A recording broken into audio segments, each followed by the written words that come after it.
Hello, you wonderful people, and welcome to another episode of Untitled Reviews. This being a show where I talk about TV shows that are dramas. For today's episode, I'm going to talk about the latest episode of Soulmates. What I believe to be a great episode.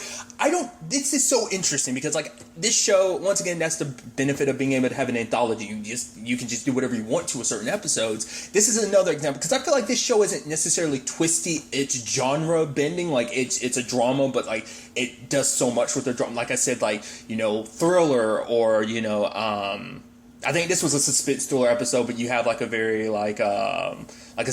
rom adventure episode, and just others are just straight up drama. This felt like a suspense thriller type of situation.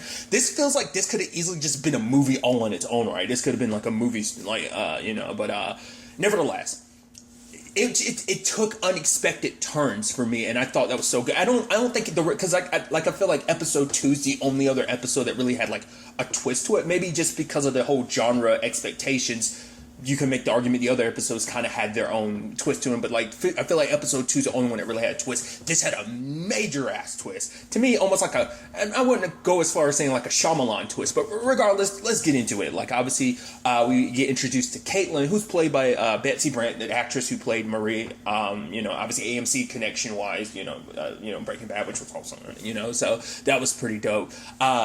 But nevertheless, that was so interesting. Obviously, she's kind of very meekish in that, she's kind of has a hard time saying no to people. So, at work, some lady's like, hey, I want to go do this thing. It's oh, I have a doctor's appointment Monday. It's oh, really? I was hoping, yeah, go ahead. I can probably move things around. Yeah, thank you. You're the best. And then we meet Doug, who's just kind of eh. And it's just kind of oh, you didn't bring nothing home? She's like, no, I just got back from because basically they hand out food to homeless people, and he's like, oh, didn't you bring anything? She's like, but it's for homeless people. And he's like, it was a joke. Jeez, Caitlin is he's douchey and just blah. But then she gets matched with a dude named Nathan, which I love that they apparently, her and Doug had an arrangement where it's we're together until we both find a match. So for example, he was like, yeah, but I thought I'd be the one to find someone first, which was such a backhanded thing because it's if any of us is going to find our soulmate first, it was going to be me because you're, but I'm at least, it was such a shitty backhanded thing to say. But for him to be come on. He's like, I'm not in love with you, but I love you. I make you happy. There's no guarantee this guy will make you any happier than I make you happy, right? So it's and she's like, I need you to move out. And he was like, no. And I was like, okay. And once again, she's very meekish and kind of gets run over, but by people in general. Which I think to a certain extent, I was because I figured, I was okay, so I get where the story's going to go. She's going to gain confidence. Because as we saw at the beginning, it's oh yeah, she's oh yeah, I just didn't like the way this guy, treated women. He's like, no, she's like, no, nothing ever happened with me, but just, he had a history. So I was thinking yeah, this is a guy that gave you confidence or something like that. And then you find out there was more to him, which wouldn't have been the case. We'll get to that. But the moment she meets Nathan and, they kind of hit it off and everything. And I thought that was so interesting because at first I'm thinking like I said, that he was going to give her confidence, and it seemed like he did, and it's just like I said, that she felt it in the moment and was just kind of, because it's we just kind of talked and everything. And then he took her to the alley. She's like, whoa. And she was getting scared. But then because they had the whole conversation too, because obviously she gets a little nervous around men, because there was a whole thing on the bus, she was worried that guy was following her. I mean, to be fair, he was eyeing her pretty damn hard, but I think it was a situation of she talks about her experience where her past relationships were violent, so that kind of messed her up. I think it's kind of a PTSD type of situation where it's she's a little nervous around people, but obviously she wants love because she was looking at a couple or whatever, and she was smiling because it's she wants that, but I think it's just she wants that true love type of situation. And he talks about the fact is that he used to be scared of women too, but oh yeah, but he taught her to kind of breathe and listen to that voice that's telling you just to run. What does it really want? And then they start making out, and she's happy. She's at the place. She's just she's just so happy. She's oh my god, Nathan, oh, he's great. We just talked. And then he invites her out again, and they're out having a good time. And she's like, what's the catch? And he's like, what? I can't give you all my secrets. I was like, all right, strike one. That the fact that you said that line, but I'm like, oh, maybe you just have your secrets and it's nothing too bad. What really caught my attention was like, oh, so what were you like in high school? Then a woman walks in, and then he was like, take me back to your place or something. I was like, why'd you suddenly shift like that? I was immediately, my brain was like, okay, so like, my immediate thought was like, is he like a womanizer or something like that? Whereas like he gains a whole bunch of like, does he get off like getting women, using women type of situation? I thought that's might have been the direction it was going. But then like, takes her back to her place, and he's like, I'm not here to do anything. This is between you and Caitlin. And Caitlin basically just kind of breathes in and tells Doug like, get out. Which for him is like, if you would at least give a stranger 2 weeks notice. I can admit it's kind of like, yeah, she said get out, so get out. But at the same time, part of me, it's like, it is kind of sad because you're giving him literally no notice. But it is effed up on his part when you said to move out, to get out. That he was like, no, especially because she's the one paying the bills, because apparently what he's paying for is the sports channel. So I thought that was, so it's like, she's legally more in the right than he is. Like I said, from a different perspective, you can kind of see where it's coming from. Oh, you're giving me short notice, but at the same time, it's like, you're an asshole because you're kind of like walking all over her. So, you don't feel as bad for him. But she, tells him, get out. And it's like, no, pack your stuff, get out. Her and Nathan do their thing. We don't see that, but we saw the beginnings of it. So, but then she's texting Nathan like, oh, I'm thinking of you. He doesn't text her back. I was like, is he ghosting her? It's like I said, what's up with this? Like, that's why I felt like, oh, he had to have like other women or something. I wasn't sure what his thing was. It seemed like some time went by. Oh, Nathan's like, hey, sorry it's late and stuff, but could come over to my place. He's like, sure. And I'm like, and he hangs up, and I'm like, oh, this is weird. And then he's there with another woman, and I was like, wait, is this supposed to be like a situation where you're like, it's like, wait, he wants you to get off on breaking women's hearts or something like that? That's what I wasn't sure. Like, he's a woman. I'm like, oh. And then the episode takes a hard-ass turn when he starts strangling the woman. Well, he bashes her against the window first and just starts strangling her. You're like, oh, and then immediately my brain started filling in everything. I was like, oh my God, he's a serial killer. He wanted you to see this because he wanted to know if you'd accept him. And he's like, Caitlin. And it's like, she calls the cops, but she doesn't say anything. And I'm like, oh, that's interesting. She even has a knife and everything, but she's like, come in.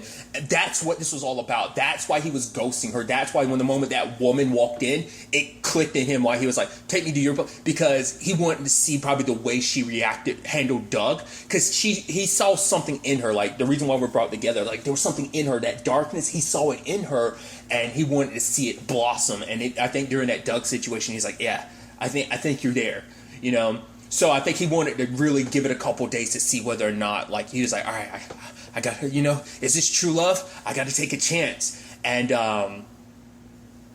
he does, on showing her, because he was hoping that but it turns out, it's like, what, did you call the cops? And she's like, I did, but I didn't say anything. She's like, I don't know why.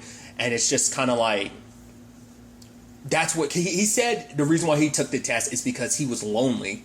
So it makes sense. Like, he was hoping to find a kindred spirit, and he thinks he found one in her. And it's like, despite all that, like, they're making out until she touches his chest and there's blood on his shirt and everything, and it freaks her out. So it's not like a necessarily 0 to 100. There is some bumps along the road. So it's like 0 to 30 and then back to 0. Then like, a little 60 back to 0. Like, she's obviously very conflicted. You know what this actually kind of reminds me of? Like, the thing that, for whatever reason, I don't know why, I always end up comparing, like, to, like, a couple that do some terrible shit. My immediate thought was, like, some, like, well, obviously what goes in my mind now is, like, Ozark, but also, like, Bonnie and Clyde is always my go-to. I don't know, like, just, you don't even have to be robbing. As long as you're, like, a couple doing some terrible shit, it makes me think of,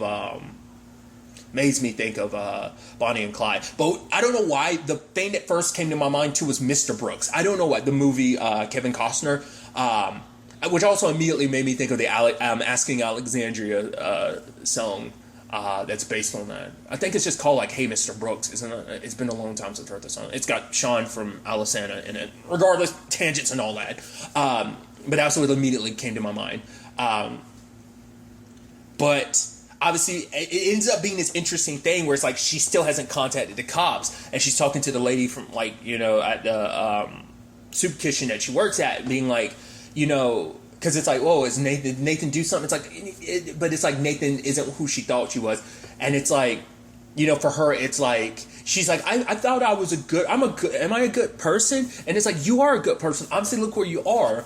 And I think that might speak volumes too, just because it's like, but she's like, if I'm such a good person, how can I get matched up with someone like that? Once again, that's the complicated thing about like, we don't, like, it seems like this whole soulmates thing pairs you with people that are perfect for you, but obviously, as we've seen, things aren't always perfect, and maybe, that's the point of life. Life isn't perfect. Human beings aren't perfect. So obviously this, it's like, oh, whether this really works out or whether this leads you down, who knows if this whole Soul Connects thing is meant to be like a roundabout way to, like, oh yeah, we put you with the people that will lead you in the right direction in your life, whether it's meant to be like, once again, these are people supposed to be in your life forever, or whether these are people that are supposed to be in your life for a season to teach you something, and then, what that means, because every story hasn't really worked out 100% when it comes to the whole Soul Connects thing. Because once again, episode 3, I think so far is the only because everything else is just kind of a take on like I said, maybe like the darker side of it. In the case of like last episode and maybe episode 2, and then episode 2 wasn't really a darker take on it, I think, but it's more like it's not all clear cut. It's like with the other episodes, it's just like that. The soulmate situation wasn't as like the perfect thing that you would think that it's supposed to be. Everyone has the perception that it is, but regardless. But it's like, for her, it's like, what's wrong with me if that's what I'm being connected to this dude? And then obviously this guy attacked her in like an alley, and she defended herself, but then like she took a deep breath and she went back and kept stun gunning him, even did it in his mouth, and she was smiling, but she had to stop herself. She's like, oh my god, I'm too into this, I gotta stop. And so she ended up like 3 months later, she ends up back with Doug because she needs some normalcy. Even the lady at Suki, she's like, why are you back with him? He's boring. It's like, no, he's good. It's like, he's a douche, but just because you're a douche doesn't mean you're a terrible human being. But it's like, she needed a palate cleanser. She needed something to kind of be like, cleanse her soul a little bit. But then slowly but surely, like, she starts thinking about killing Doug. She's at the table with him, just stabs him with a fork, and it's like, oh shit. And then it's like, oh, that was my imagination. He's snoring in his sleep. She's thinking about suffocating him. Wait, no. And then she just sits on the couch, and he wakes up, and she talks about this book that was read. I think she had said like one of her parents had read it to her. But basically, it's about everyone has an imaginary box, and when you do good, you're filling that person's box up with all the good and everything, and joy and everything, and by doing that, you're filling your own box. But she's like, I've never filled my own box. She starts to think like, what if my box has always been different from every? So it's like, so from the beginning, she's thinking that she's always been a little messed up, maybe, which is interesting. And it's like, and he was like, oh, what's that story? Like, what's that from, like, Harry Potter or something? She's like, sometimes when you're sleeping, I think about stabbing you in the stomach just to see how long it takes you to bleed to death. And he was like, you're a mess. And because even the moment those came out of her mouth, I was like, Jesus, Caitlin, just outright saying that. And I'm surprised Doug just had you're a mess. That was your response to her talking about stabbing you in your sleep and waiting to see how long it takes you to bleed to death? Okay, Doug. And then she's walking, like, obviously it's like, Nathan's texting, oh, I miss you. I miss you too. Like, she'd have been avoiding his calls, but he was like, I saw what you did in the alley. It's like, you enjoyed it. And then, like, obviously she's like, no, I didn't. And then, like, there's a whole situation with, obviously, like, all of this is kind of, like, who she was before is slowly melting away. Like I said, we see it at her job where the lady was like, oh, can I have money? Because apparently she's talking about some dude. It's like, yeah, he's going to have to leave his wife, but he's going to have to go on vacation with her, or he can't keep all this stuff when he eventually leaves her. So you'll cover for me Monday. And she kind of stares her down, and she's like, or if it's too much, she's like, no. Like, she was conflicted, with who she wanted to be. Comes home to find that Doug's gone. It's like, oh shit. Hit the voicemail. He's like, oh, I have to go away. And I'm like, oh boy. It's like Nathan got to him. So she's running there. She gets to his place. Well, she takes a cab there, and it's like, okay, so how's this all going to play out? And Doug's there, and he's like, you go ahead. Like, we don't have to be alone anymore. And I'm like, okay. I was like, okay. And she, like, ends up, taking a deep breath and thinking about Doug, and then stabs him. And it's just like, oh. And then she has a knife in her hand, and I was immediately like, is she going to stab him? Is she going to kill him too? And he was like, I love you. And she's like, oh, I love you too. And I'm like, oh, maybe not. And then proceeds to stab him. I was like, okay. I kind of had that feeling and that vibe. I was like, this is interesting. And then he was kind of like, So I don't know how to interpret that. I guess because like her whole thing maybe it'd be like, you're as bad as Doug, like you're killing women. Maybe if his thing was killing dudes, maybe it'd be different. Maybe because I think maybe there's always a part of her mind that's like, yeah, but we're good now, but who's to say you won't eventually turn on me? Like, you know, it's just, I don't know. Or maybe, I guess her whole thing is kind of, she's got basically a Black Widow situation going on, you know, killing her, you know, significant. Maybe that's what that's supposed to represent. But he didn't really seem so distraught. Like, I don't know, like from far away, it looked like the expression on his face was almost like, side note, is that the actor, like, because I know the actor who played the Tick in the Amazon show, is that same actor? I feel like that's him, because I think that dude's also in, like, I think he's connected to Star Wars, because doesn't he play, like, Darth Maul in, like, some of the live action stuff? Or he does something. I know Sam Witwer does the voice, I think. I swear he does something Darth Maul. Isn't his name, like, Ray? No, I don't think that's the same. I think I'm confused. I think the dude's name is Ray, but I don't think that's the same actor. I think it just looks a little bit like. I think I could be mistaken. But that was interesting, but I couldn't tell whether home dude was kind of like, oh my god, you stabbed me, or it's just kind of like, you got me, or I don't know. I'm curious what was going through his mind. I wish he had some dialogue to be like, why, I thought we could have been happy, or he's just like, look at you, I'm so, I don't know how to, like, it looked like he was not too distraught, almost like after, like, as he was dying, it was almost kind of like it felt like from far away, it looked like you could see like a smile across the face, almost like he was proud, which is interesting that I used the example of Mr. Brooks, I'd already popped in my head at the beginning of the episode, spoilers if you've never seen the movie Mr. Brooks, it was basically him thinking of his daughter killing him, which is an interesting thing about because his daughter was played by Danielle Panabaker. I forget about that sometimes, that she was in that movie. She played his daughter, but his daughter, like, because he had a dream about, like, his daughter killing him, worried that, like, his situation, that maybe she inherited it too. That situation made me think about it, but it turned out not to be a dream, so. And I think it's interesting, too, because they never tell you how they both handle. Like, granted, he's probably had years of experiences of, like, handling that. But it's like, what does she do about that? You know? And obviously we cut back to the opening and everything. And she's like, yeah, you know. But it's like, you know, I didn't like the way he treated women, you know. But it's like, he made me who I am right now. So, and he's like, oh, she's like, so you said you're a doctor? He's like, yeah. And she's like, well, I kind of have a thing for doctors. So I'm like, okay, so that's your thing now, killing doctors. Interesting. I mean, serial killers have their, like, you know, psychologically they have their type,